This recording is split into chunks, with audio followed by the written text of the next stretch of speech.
you, Chair. So let's move to emergency management and preparedness. So I will introduce Dr. Federico ROCCHI. He has a PhD in nuclear engineering from the University of Bologna. He has gained experience in LWR neutronics, physics and safety, and emergency preparedness and response, and is now director for the Laboratory for the Safety of Nuclear Installation in the Division of Nuclear Safety at ENEA. Thank you very much, Mr. Chairman. Good morning, ladies and gentlemen. In this presentation, I'm going to show you and summarize the main scientific efforts in emergency preparedness and response within the Euratom framework.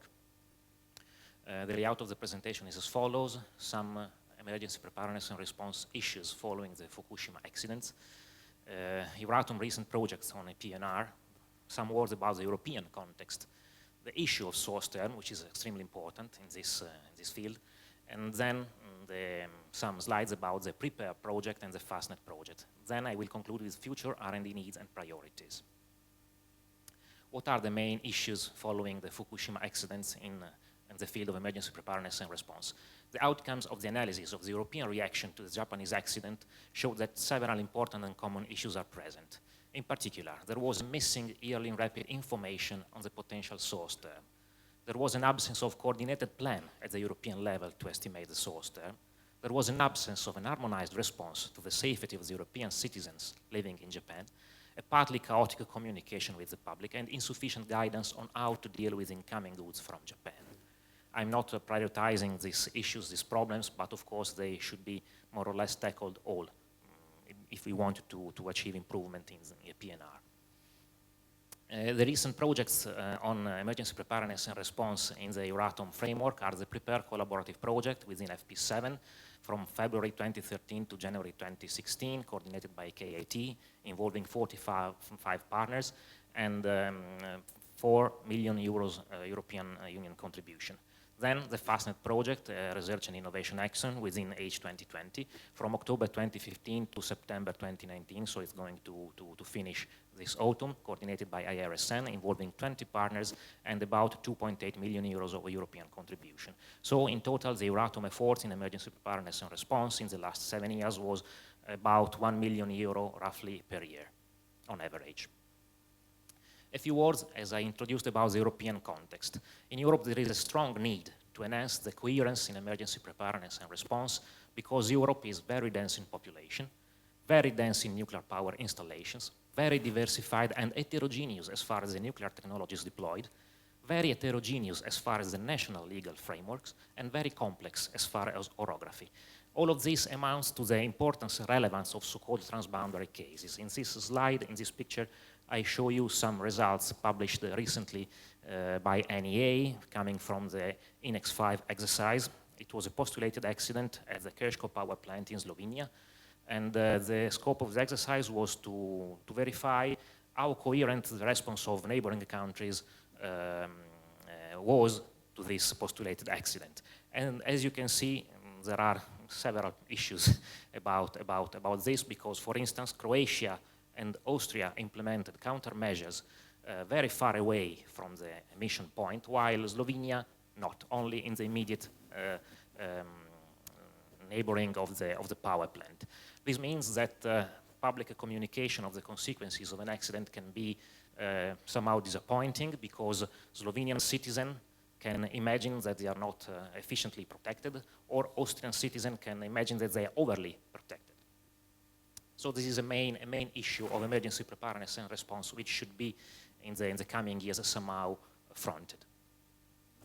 At the very heart of the problem is the fast and timely delivery of comprehensive information about an existing diagnosis or developing future prognosis situation. And this is a key point for decision making in the early stage of an emergency. This means that fast and reliable source term assessments, not necessarily of a strongly conservative nature, are at the heart of the problem. One of the outcomes of the Fast Run project of 2015 of OECD NEA Gamma was that a lot of attention should have been paid to the deployment and good use, good practice of fast running codes to predict source terms. So the source term problem was tackled by the two projects I already mentioned in different ways, synergic ways, I would say.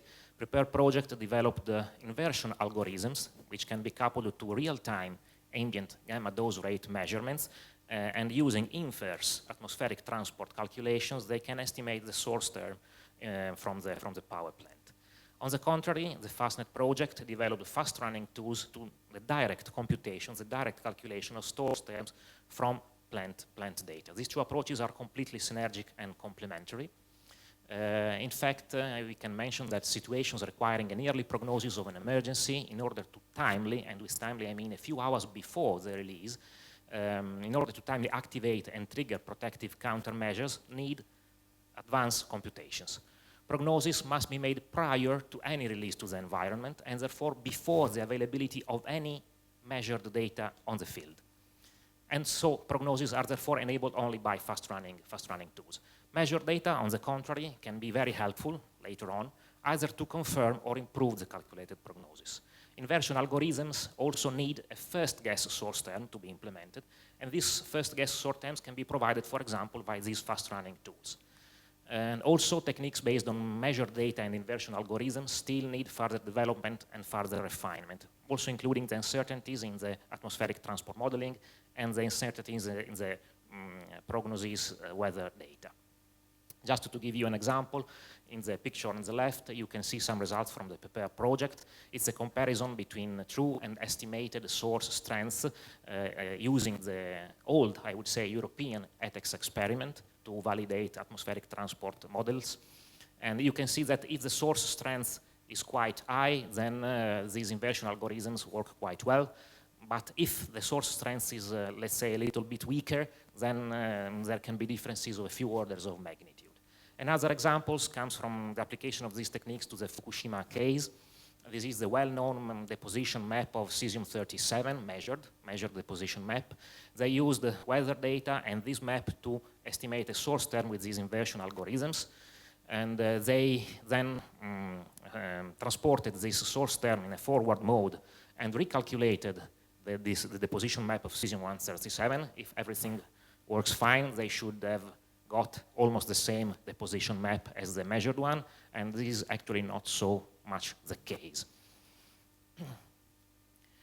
So going now to some details about the two European projects. The main aim of the PREPARE project were setting up of operational procedures or checking of operational procedure for long-lasting releases. So they made a review and some kind of stress test of existing APNR procedure for these long-lasting releases. Long-lasting releases were typical of the Fukushima accident by performing scenario calculations. They developed a platform for information collection and exchange, the so-called analytical platform. It allows discussion between institutional and also non-institutional experts at an expert level, however, and widespread congruent information on the current situation to the public, including mass media. Then they also tackled the problem of management of contaminated goods. Stakeholder panels have been prepared with meetings in 10 European countries to review the existing guidance. Then they made improvement to the two main European decision support systems, Argos and JRODOS, let's say, to improve and to make a contribution to their continuous development. As far as communication with the public, they collected information on how to investigate the conditions and means for relevant, reliable, and trustworthy information to the public, including both traditional and new social media. Concerning training, exercises, and dissemination, training and exercises were strongly incorporated within the project because, as I will explain later on, they are extremely important for emergency preparedness and response. Going to the results found by PREPARE. Concerning long-lasting releases, conventional cases typically used for emergency plans, they assume source terms which last from a few hours to a few days as regard as the release duration. However, the Fukushima case resulted in emissions which lasted from several days to even weeks. And so they made some kind of stress test of European national procedures for such long-lasting scenarios. They made parametric studies varying the source term strength, the release duration, and the weather conditions, and they made an analysis of the cases for which the national procedures were found not adequate. In this picture, I can show you the frequency of scenarios exceeding Spanish intervention limits as applied to the ASCO power plant. The main conclusions for this activity was that the majority of the release scenarios, the areas calculated for protective actions do not exceed the current planning zones. This is good news. Where these ranges exceeded, the amount of affected population remained, again, good news, quite small. The current intervention criteria in all European countries guarantee that the residual dose in the first year, as defined by the ICRP reference level, doesn't exceed the 100 millisievert. However, some shortcomings were identified. For example, a one-time intake of stable iodine prophylaxis, is often not sufficient to protect the population in case of large thyroid doses, and not all emergency plans nowadays foresee the prolonged, twice, 3 times, prolonged distribution of iodine pills. And then 2 questions still remain unanswered. First, a long-lasting low-release rate source thermo may require a very large capacity air sampling for good measurements. Have these special and absolutely non-standard monitoring devices ever been considered in the national emergency plans? Second question, is the evacuation, this is an extremely important question, is the evacuation of the population during the passage of the plume nearby always preferable against sheltering? To the first question, there may be answers. To the second, it's definitely much more difficult to answer. About drinking water, PREPARE also studied the problem of drinking water in case of severe accidents. In case of a nuclear accident, surface water can be contaminated and may not be suitable for drinking water production. Advanced treatment processes as ion exchange and reverse osmosis do remove radionuclides effectively, but these processes are not commonly in place. Soil passage is considered a safe barrier for iodine-31 and cesium-37. If surface water is the main direct source for drinking water production, emergency plans are needed for drinkable water supply. Moreover, drinking water utilities in European countries are required by the European Drinking Water Directive to provide emergency drinking water in case of major accident. This includes, of course, also nuclear accidents. As far as the improvements to RODOS and ARGOS, as I already said, 2 algorithms for source term estimation based on measurements and atmospheric dispersion models, so-called inversion methods, were developed and integrated into JRODOS. The atmospheric dispersion models of ARGOS and JRODOS were enhanced with particle size information, and the European model for inhabited areas, HERMIN, has been modified to deal with particles of different solubility. Then the hydrological dispersion module, HDM of JRODOS, was improved. The marine model Poseidon was enhanced, and the Moira decision support tool was integrated directly into JRODOS. Then let's move to FASTNET. The main aim of FASTNET are 4. First, the development of a reference severe accident scenarios database, which I can say was a project within the project, inclusive of time-dependent isotopic source terms created using best estimate severe accident codes. Then the extension of existing methods, 3D, 3P, and fast-running codes per SUN and RASTEP to predict source terms, to extend these codes to all current nuclear power plant technologies deployed in Europe and their further development. Third, the dissemination of best practices on the use of the methods and tools developed within the project to estimate source terms in real time and during the conditions typical of real emergencies. And finally, but not less important, the deployment of 2 emergency preparedness and response exercises, one of which was in real time. Concerning the database, up to now about 120 sequences are included in this database. We decided to use the IAEA IRIX format for data exchange. This is an extremely important point in my opinion, because if we need to be, let's say, coherent and join efforts in Europe when dealing with severe accidents, we need to exchange data. And so we need to have a common format to exchange this data. IAEA a few years ago developed this IRIX format. The development is surely not yet completed, not ended, but it's something to start with. And so we decided to improve export of this database data into IRIX format for data exchange. And finally, at the end of this project, this database will be transferred to the Incident and Emergency Center of IAEA to maintain it beyond the lifetime of FASTNET itself. This is the matrix of scenarios so far included in the database, several types of accidents and several types of reactors. The matrix is not, of course, complete, but you can imagine that calculating almost from scratch 120 sequences was not an easy task at all. The data within the FASTNET database have been grouped according to basic data regarding the plant, initial inventory, scenarios descriptions, key events, and then physical data regarding core behavior, primary circuit behavior, secondary circuit behavior, containment behavior, release, elements, and isotopes, as well as other data as requested by the senior expert group within FASTNET. Concerning the method, FASTNET used and further developed the 3D3P method, which stands for triple diagnosis, triple prognosis. It's a method to assess the plant status, diagnosis, and to make predictions on future development, prognosis, of the three barriers: fuel, primary system, and containment. It's based on plant data when available and on expert judgment. And it is the basis for the correct use of the person fast-running code. It was already developed by IRSN for pressurized water reactors, and it has been extended to all reactor types in Europe. Here you can see a table having at the left the part regarding diagnosis, and in the right the part regarding prognosis. Once the table is filled, then you have a good starting point to correctly use the fast-running tools. So, going to the fast-running codes, as I already mentioned, two of them were further developed per SUN. It was initially developed for pressurized water reactor by IRSN, and now it has been extended to all types of power plants in Europe. It's a deterministic code to evaluate time-dependent source terms in a time frame of a few minutes. Some realistic assumptions are needed, such as either the timing of core dewatering or the specific leak rates to the environment. However, there are, of course, techniques to arrive at good numbers for time of core dewatering and leak rates. And the solution is based on simple balance equations for the isotopes. The RASTEP code was initially developed for boiling water reactors by Lloyd's Register and is currently in use by the Swedish regulatory authority. It has been expanded to all types of nuclear power plants. To the contrary of PERSUN, it is based on a Bayesian belief network to select the most probable source term among a set of pre-calculated sequences which could be made available, for example, by PSA level 2 studies. Again, the results are available in a few minutes. And the solution, however, up to now is given in terms of a few relevant isotopes.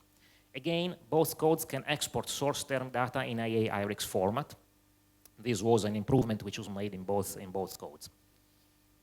This is an example of a result which can be obtained with the PERSUN code.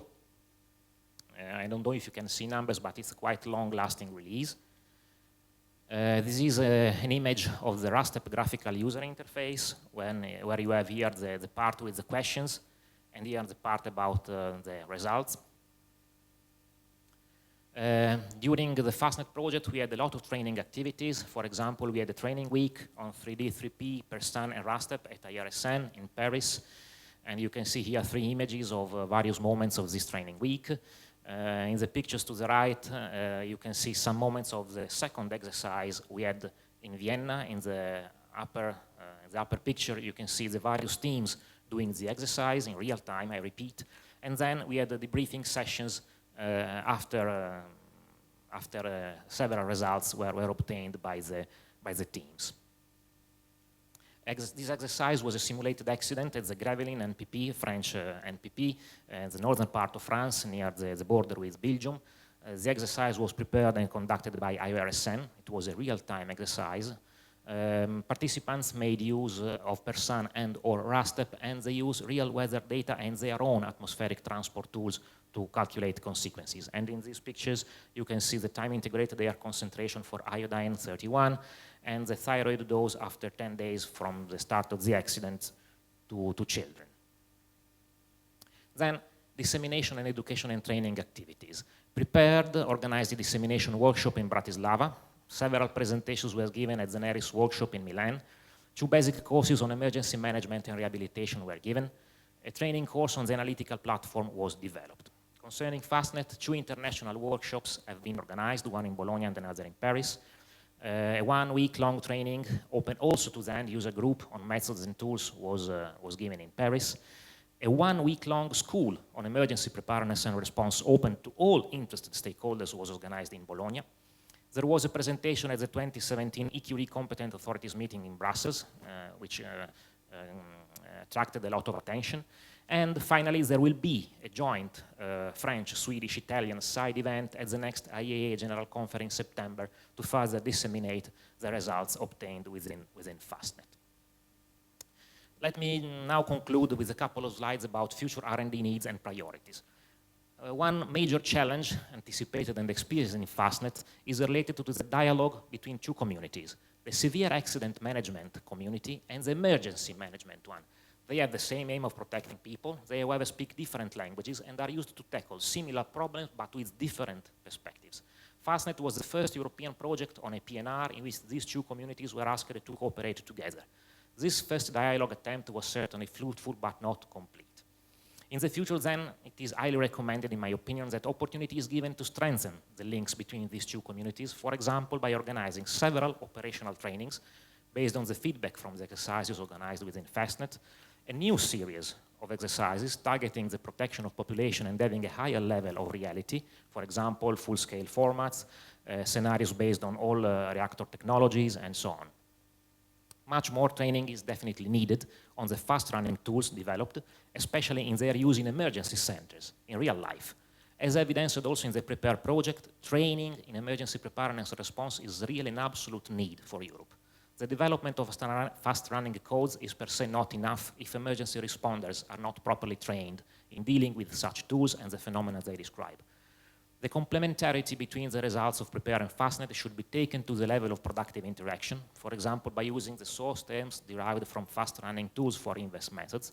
And this kind of interactions is also suggested by the nearest platform gap analysis, area 1, key topic 3, link of inverse with in-plant, e.g. FASTNET project, source term estimation methodologies.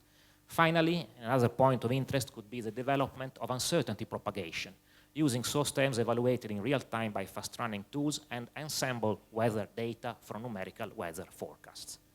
And with this, I thank you for your attention.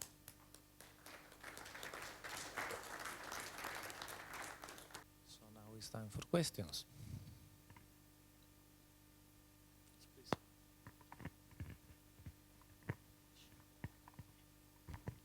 Hi, I appreciate the presentation, and it looks like there was a lot of good dissemination work done.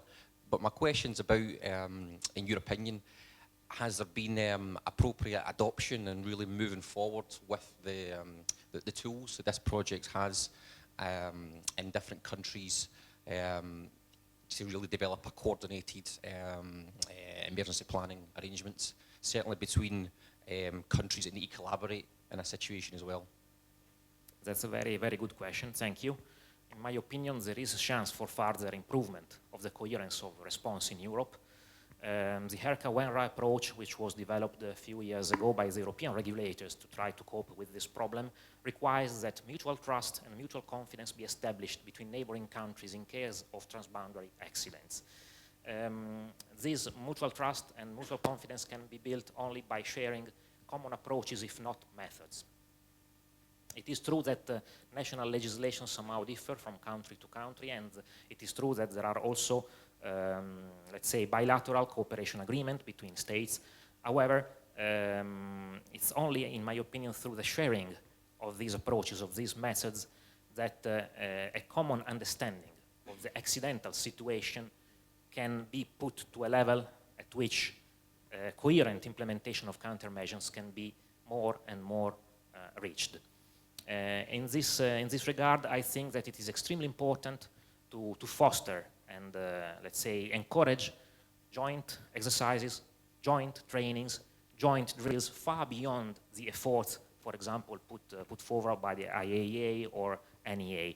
And I think that, as I evidenced in my final slides, continuous exercise is a real must.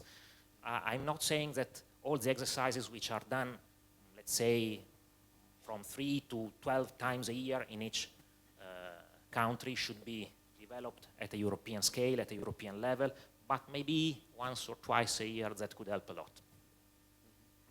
Thanks. I will interject directly because I find this fascinating.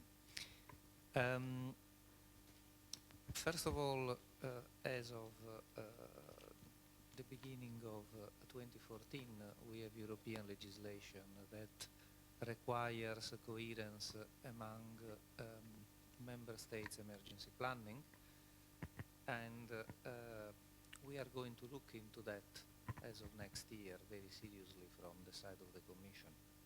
So this is one thing I want to say, and I would like to ask you two things. One is, in your view, how do you measure the coherence of the planning, if you like? That's the first thing. And the second thing is very interesting, you know, the picture that you showed about the Krsko simulated accident and the response by the different governments. My problem is that I think that you can do all the exercises that you want, but what you cannot master is the reaction that the politicians will have and the messages that will be spread in case of an accident. Do you have a view on that? I start with your second question. I agree with you that you can do whatever you want from the scientific point of view, but at the end you should stay with political decisions, and they can differ. But since there is a lot of attention from the public to the scientific conclusions, which can be widespread quite quickly through the present-day media, I think that it is a little bit more difficult for decision makers to take completely different decisions in case several technical support organizations, several regulatory bodies have more or less agreed on the global picture of the ongoing situation. Of course, national legislations differ. It will be impossible, in my opinion, to get a complete harmonization. However, situations like those I showed in the Index 5 exercise should be avoided. They are not good for the public acceptance also of the nuclear technology. Not only for the protection of people, which is the first and most important point. Going back to your first question, if I remember it correctly, is how to measure coherence. That's a very good question. Certainly, in my vision, in my opinion, a way to measure is what type of countermeasures have been put in place, because it's the first thing which people see, the first thing which people experience if they are involved in an emergency. If they see that, for example, a village in the northern part has been excluded by countermeasures because the forecast predictions say that the source stream is going to the south, you have to explain it, first of all. So a good communication. And then if the same countermeasures are taken in similar areas, it must mean that more or less the same consequences are expected. So in my opinion, the best way is to directly, let's say, confront yourself with the countermeasures to the population, because the population is those who are directly affected by a severe accident, and they of course are those who are making final judgment on decision taken by decision makers. That's my opinion. Thank you. More questions? Please. I can just add a small comment to what you have said. I perfectly agree with you. I just want to add some element to feed the discussion. Actually, the main problem in all these things is the confidence of the general public. Actually today, and we have experience, you know, in exercise we carried out in France and in Europe, people don't trust what we do.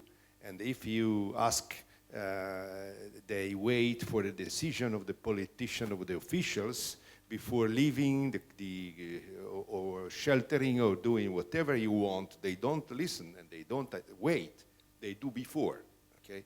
And this is a real problem, because in the case of real challenge, of real risk, you have the possibility that everybody catch the car and start going away. This is the first thing. The second topic, which is extremely important, it is not addressed here, and I think that we should try to address the problem, is the fact that people now has the possibility with just an iPhone to measure activity and whatever you want, just going around in the countryside and say, oh, they have predicted 10 millisieverts and I measure 1.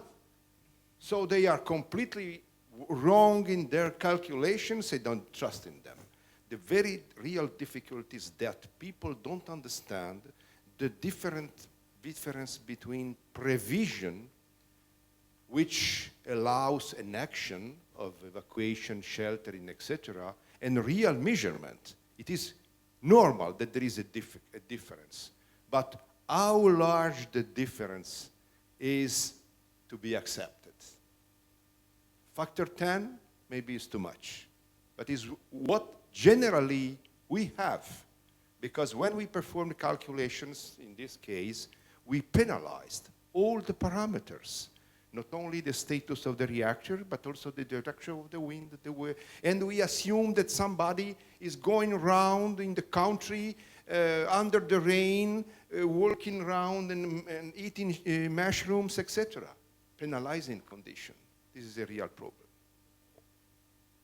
I completely agree with your comments. I don't have answers to your questions, of course, but I was quite happy to see at the last IEA TSO conference in Brussels last year that several non-governmental organizations doing good measurements in the field have been invited to give their opinion, to share, let's say, practice experience, and it was good to see that they would like to cooperate in a positive manner. Not all of them, of course, act and behave like this, but it's a good starting point to have seen this last year. Thank you. There is an additional question there. I have a question. So what happens to European countries that do not have the technical capability to estimate, basically, doses and are affected by a release? Okay, there can be two chances. First of all, recur to IAEA if they are member states. IAEA has the Incident and Emergency Center, which is supposed to give support to member states in case of accidents. However, there are some legal let's say, assumptions to be satisfied before the Incident and Emergency Center can be triggered. And at a European level, there is the JRC ISPRA RAM unit, which is entirely devoted to make, it's more devoted to calculations of consequences than estimates of source terms, but in principle the whole JRC system should be able to provide assistance to member states.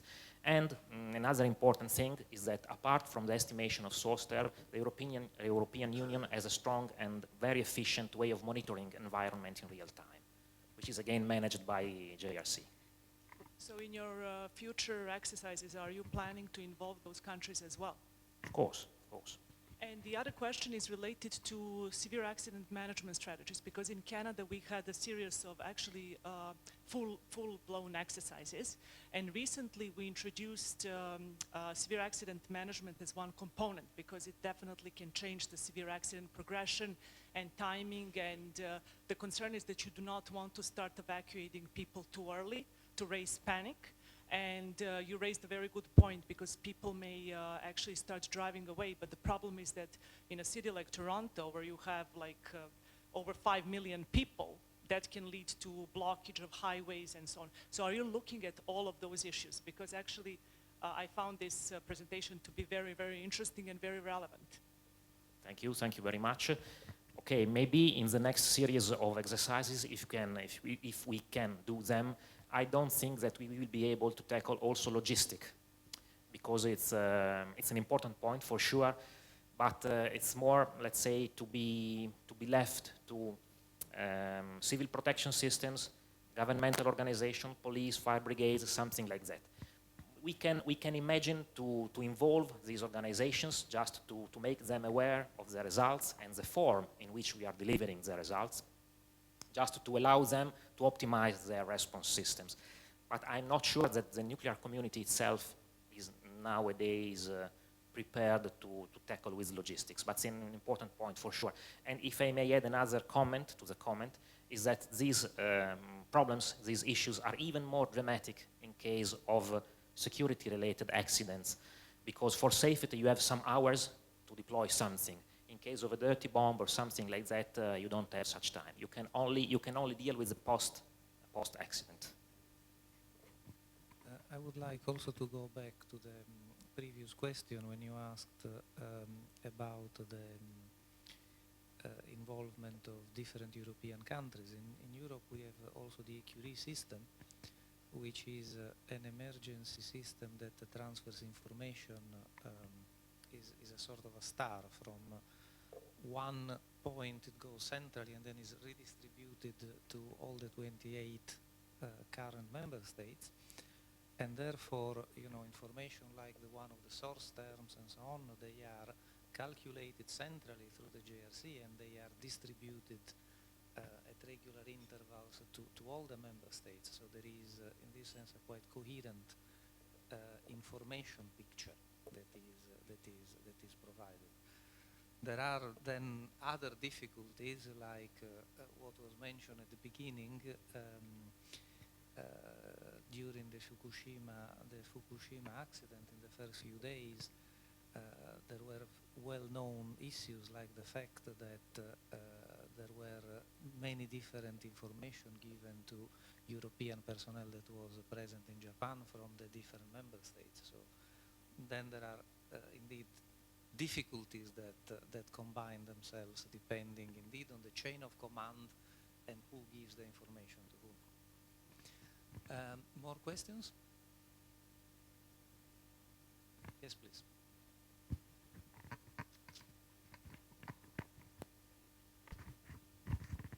Thank you. I was just wondering whether the research that you've presented on, let's say, radiological emergency preparedness and response could lead to, let's say, specific requirements in terms of design requirements or need for extending current methodologies for application to SMRs, especially SMRs that are intended to be, let's say, operated as a fleet on a same site. That's another good point. From the legislative point of view, the new European Safety Directive of 2014 requires that, in principle, no yearly large release should happen, even more in newly deployed technologies like SMRs. SMRs, of course, are much less powerful than a bigger reactor, and so certainly their footprint in terms of emergency planning zones are certainly lower and smaller than large reactors. So they can certainly help in improving the situation. Of course, as was mentioned this morning, I think by Stefano Monti, it's impossible to avoid emergency preparedness and response also for SMRs. It's a safety issue. You cannot ever exclude something, and you should always be able to give an answer. But of course, the problems posed by SMRs are, let's say, smaller than for larger reactors, in my opinion. A very ground comment. Anyway, you can explain to everybody that you don't have early release. Nobody will trust you, okay? So anyway, even if you don't need, in practice, I mean, an emergency procedure, you must design the emergency procedure just to have the public acceptance of the plan. I think it is absolutely necessary. Otherwise, people don't accept.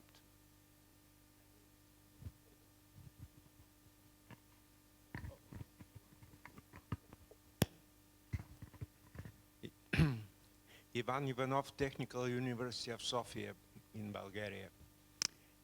My question is for your opinion for the next. Usually the society accepts very well information, actual information and prognosis for disasters, different emergency cases.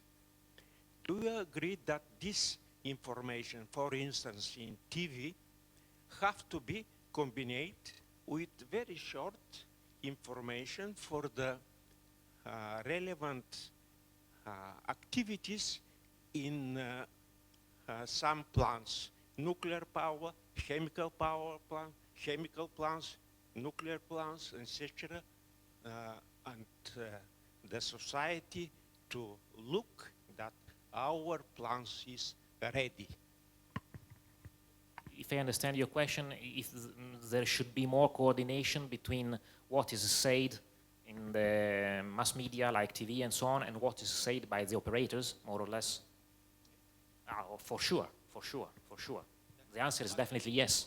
But usually this information, second part of information, it is no information.